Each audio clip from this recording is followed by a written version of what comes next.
Jon Del Arroz has faced a number of challenges while trying to crowdfund his comic book, The Emerald Array. JDA has been a huge advocate for the crowdfunding website Kickstarter, but Kickstarter ended up banning him back in October from creating any new campaigns. He's still allowed to support other people, but not allowed to make one himself.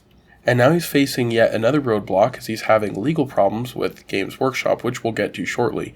But first, let's get back to his Kickstarter ban. Let's figure out why that happened, and also exactly how much he lost from it. Kickstarter ended up banning him, though, not because of his conduct on their website, but simply because of things he had said on social media, which they deemed to be offensive. JDA explains that over here in this video. They'd given him 3 possible reasons for his termination, one being that he'd said things which were deemed hateful or discriminatory. These could be jokes he's made in videos and live streams. They also mentioned spamming too. The definition for that was a little nebulous. But they mentioned trying to clutter, derail authentic conversation, and giving unsolicited advertisements, or maybe trolling or excessive message flooding. I don't really know about that last part, but in terms of derailing conversation, you can just look at this Reddit post over here. It says, Jon Del Arroz promises to sue the Game Manufacturers Association after they suspend him for hate speech and bullying. And when you scroll down a little bit, you can just see how he was promoting his books. He said, "For those who don't know me, I'm Jon Del Arroz, the leading Hispanic voice in science fiction.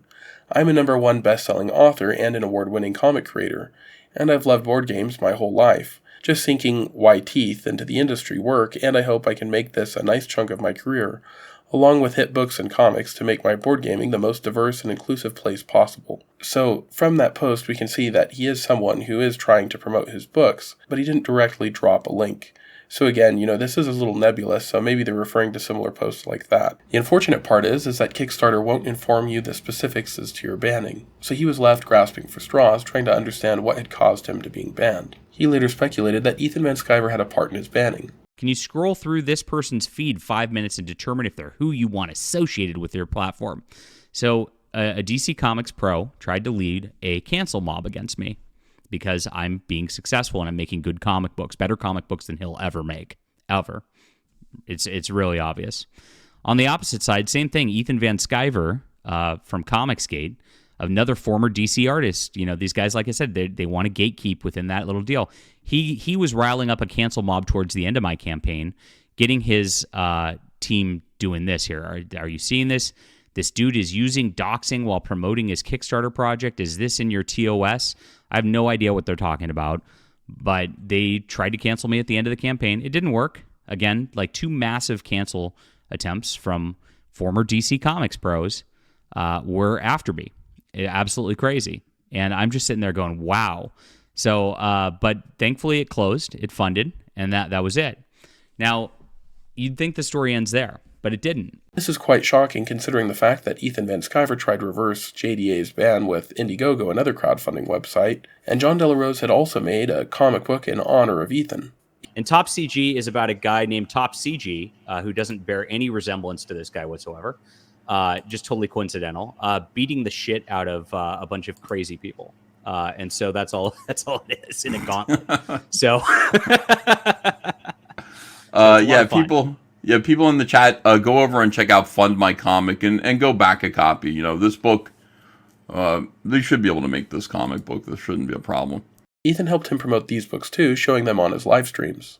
Shortly before Jon Del Arroz had been banned from Kickstarter, another internet personality known as Cecil Jones, a former Wall Street mogul, was banned from Indiegogo. And this is how JDA responded to his banning. Cecil banned from Indiegogo, and John Malin hit hardest, everybody. This is wild. These guys have been absolutely terrible to everybody in independent comics. They have trashed their own movement. They've made it very difficult on themselves. And they've chosen a platform to stand for, which is one of the worst woke SJW platforms out there.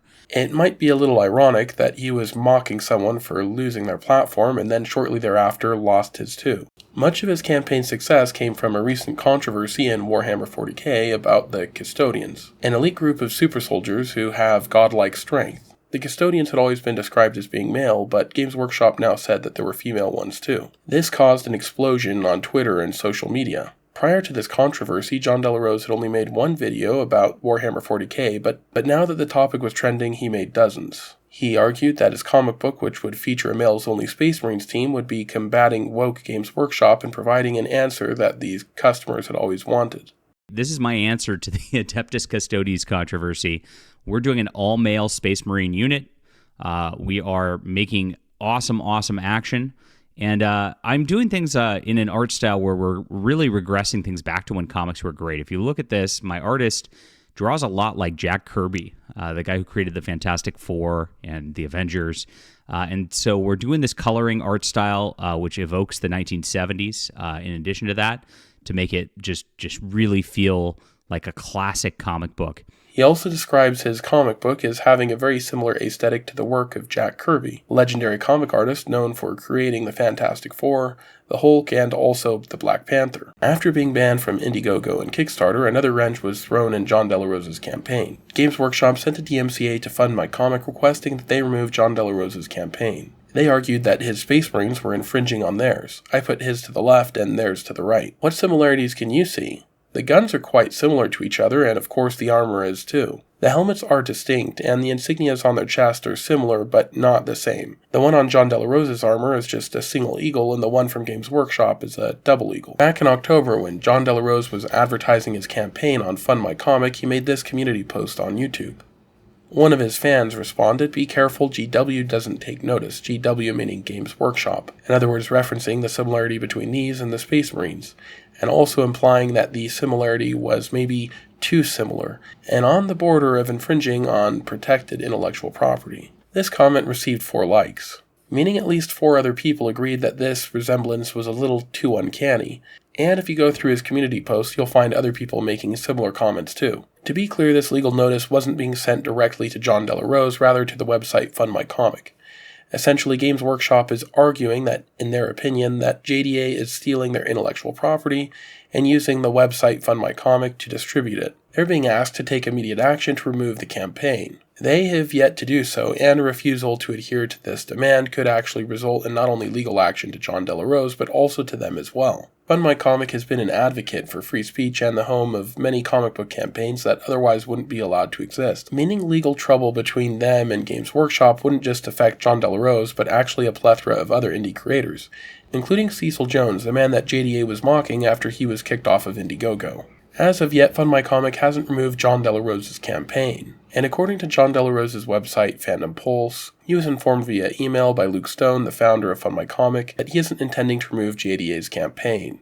This indicates a likely scenario of a game of chicken. Fund My Comic and Jon Del Arroz might be finding out soon if Games Workshop is really planning on suing, or if these are just empty threats. If this did make its way to court, I'm not sure how it would turn out. I could imagine this would be a little concerning for him, especially as some of his fans had already predicted this might lead to legal trouble. In his defense isn't that his work is completely original either, but rather that others are doing this too. He also brings up that the trademark is for computer, video games, and software. I'm curious to see how Games Workshop will respond to Luke Stone's defiance to remove Jon Del Arroz's work.